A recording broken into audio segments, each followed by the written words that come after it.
Ena amby roapolo jona telo amby folo sy roa arivo faritra Bongolava teto Tsironomandidy rehevotry ny fatra no nanamariana azy tamin'ny fomba ofisialy.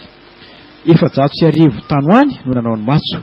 Ny safiny andeha tafika ny lehiben'ny faritra Bongolava Voso Ajanirina Tafita Aurélien Pascal niaraka tamin'ny commandant groupement Bongolava ny colonel Rakotobe Christian ary ny commandant d'armes ny capitaine Randrianarivo Tony Pascal.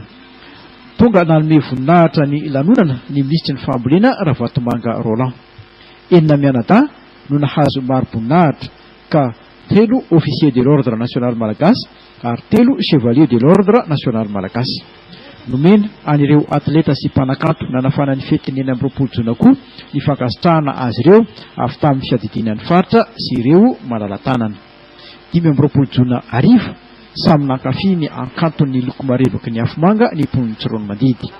Nahazo ny anjarany koa ny ankizy.